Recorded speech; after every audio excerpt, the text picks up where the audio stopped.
Hello guys, we're back here at the Supper Suite in Austin for South by Southwest, and I am really thrilled to be sitting here on behalf of the wonderful Hint Water, because without sponsors like them, we wouldn't be talking about movies like Darlin today. So first off, congratulations. Welcome to the studio. Thank you for giving us your time today. Thank you for having us. So just to start here, because a lot of our viewers might not know what this movie is, does anybody feel like giving a brief synopsis and also maybe explaining the connection to the movie The Woman also, which I'm sure they don't know about Here's the writer, also. the director, and the star to tell you further.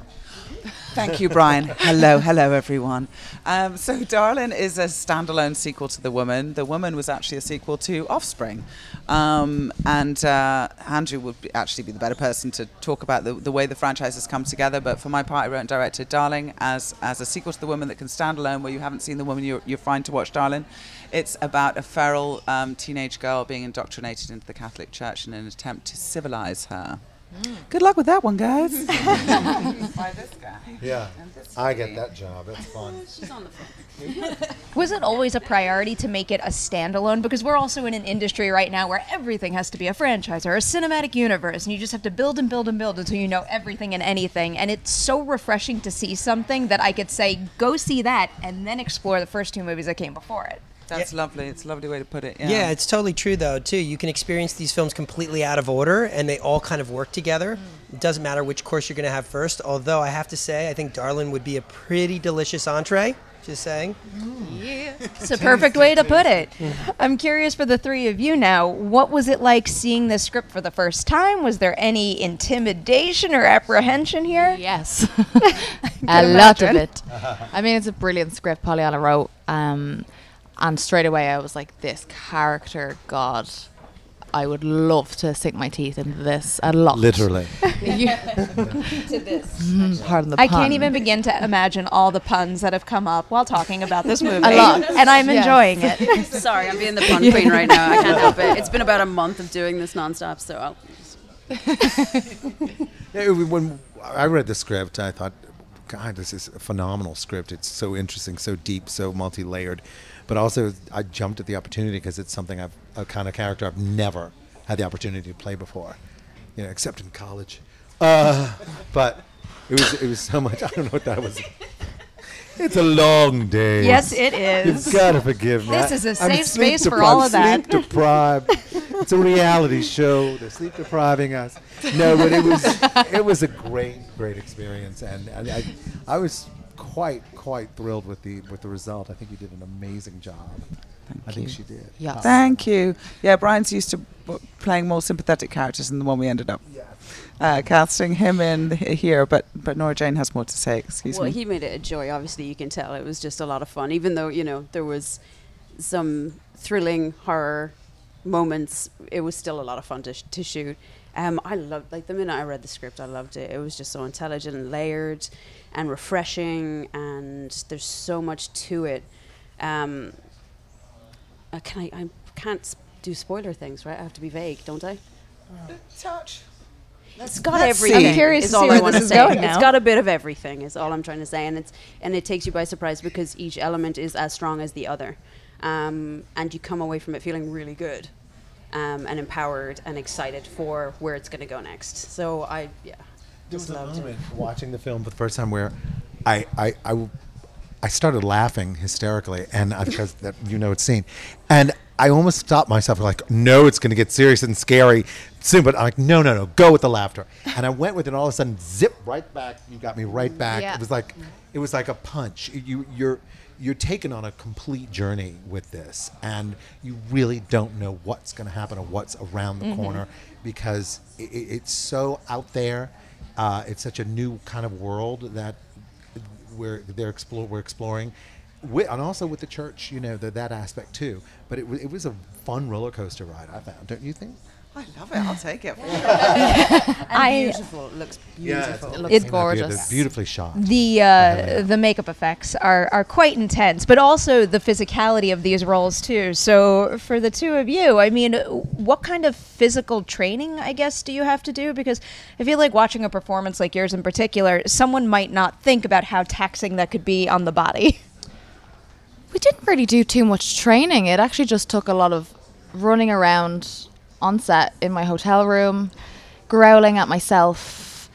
And just being really free. I've watched The Woman so many times and just stole a lot of what Pollyanna did because she's so clever and then used it. She's so humble, but she's such a bullshitter.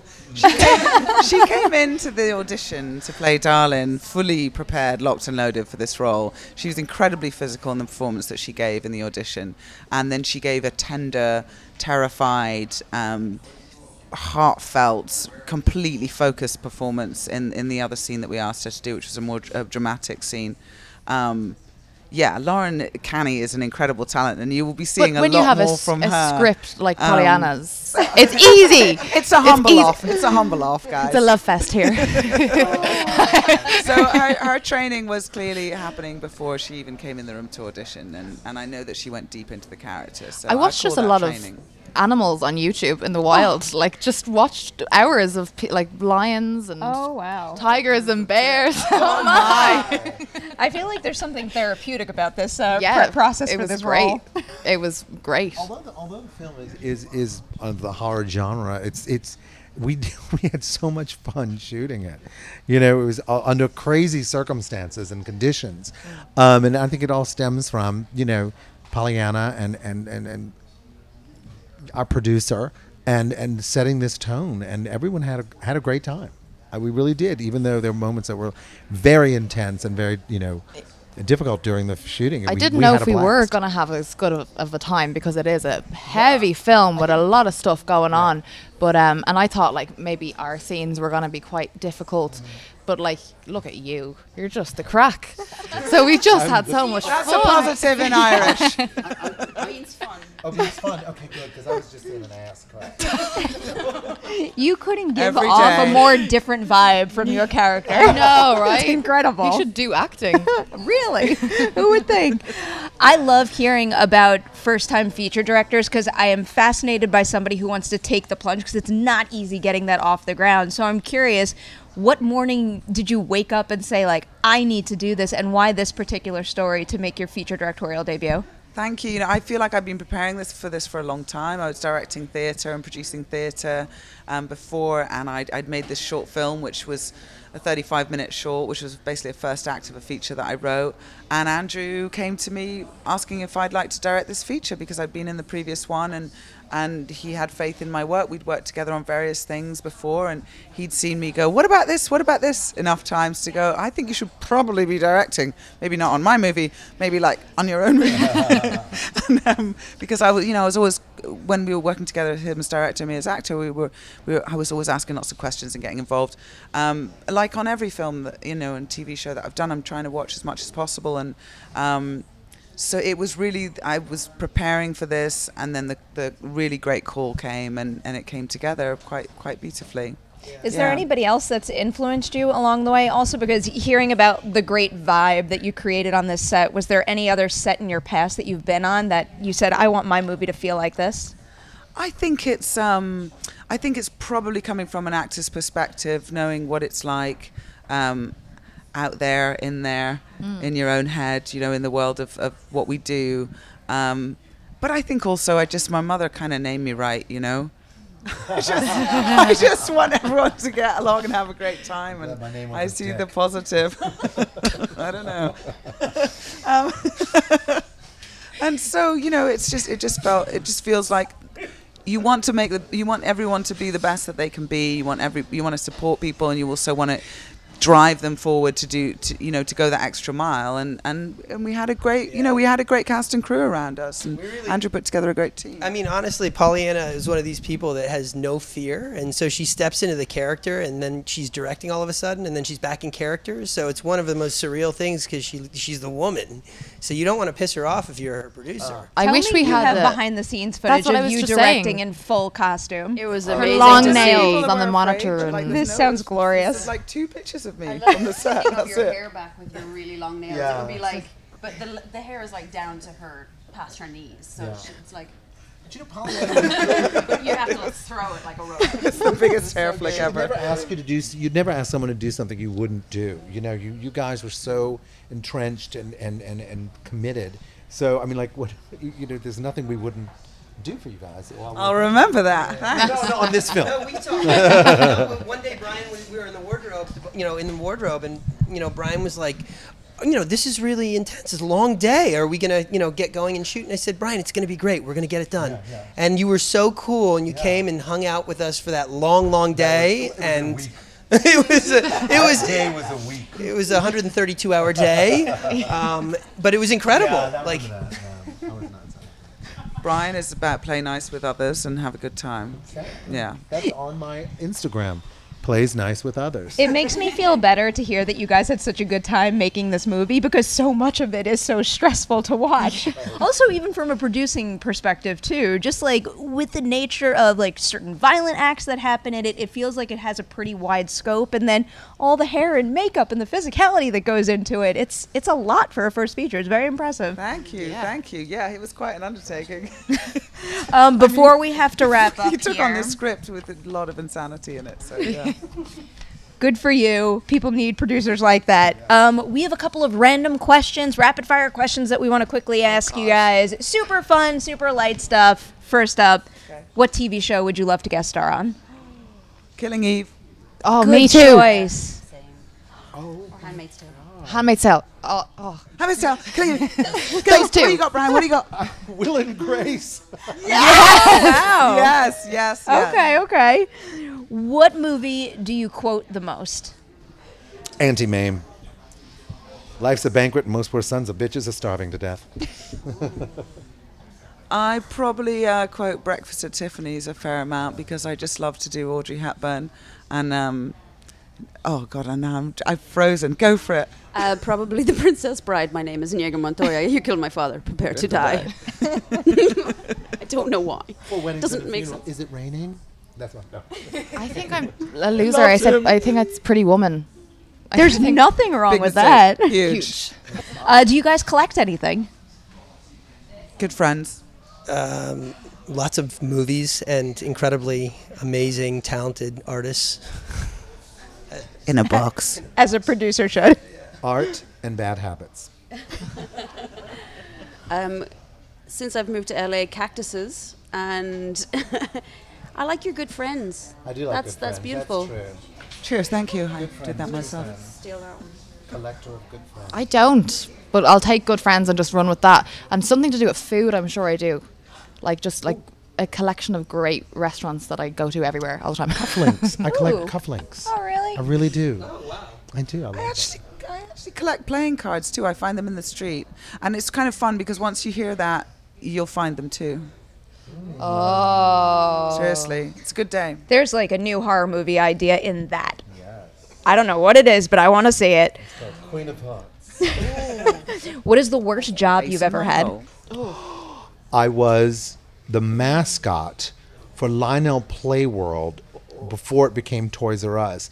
And it was like this 6-foot kangaroo costume that came over to New Orleans from Texas in the middle of summer. It stunk so bad from BO, from weeks and weeks of body odor, that they finally came up after a couple hours and said, we'll pay you, just go home. This thing stinks so much. It was horrible.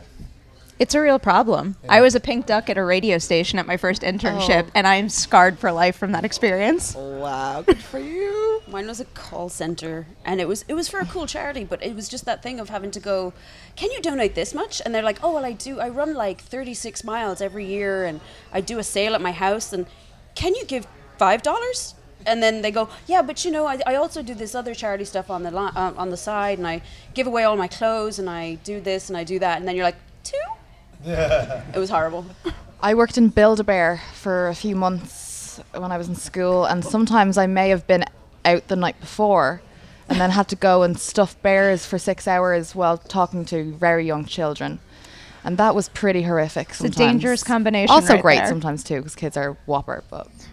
I worked in a restaurant in LA, which is no longer. The boss was a complete dick and a pretentious wanker, and the Kardashians complained about my service, and I got fired. Oh, the Kardashians, yeah. Oh my! Because they had that guy from Girls Gone Wild, who'd just been released from jail for making women do things, and a lovely man. And then they were sitting for a dinner with him, and he had a new porno magazine out, and they all had it. I'm doing this on TV, aren't I? Never mind. And they all had the porn mag out. You know, they were all looking at it and celebrating it, and they didn't listen to the specials. And I waited like a headmistress until they were all quiet, and they all went up at me, and then I got fired. Please tell me the special was tacos. Do I dare ask if you can top that?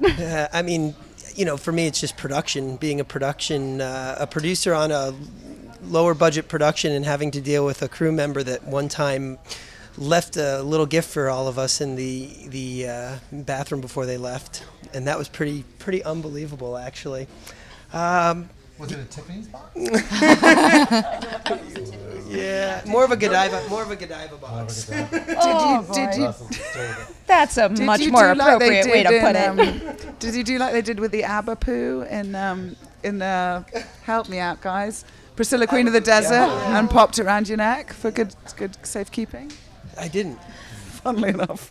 Oh, I don't know how to transition to an exit right now, but I hope you enjoyed all those stories. Guys, keep an eye out for Darlin. Right. Thank you so much for coming in today. Another huge congratulations on the movie. Congratulations on your first Thank feature you. as director. Thanks so much. Thank you guys for watching this. Please don't forget to like and share this interview. Thank you so much to the Supper Suite, Hint Water, and all these wonderful sponsors we have here for making these happen. We will see you soon with more South by Southwest interviews. Yes.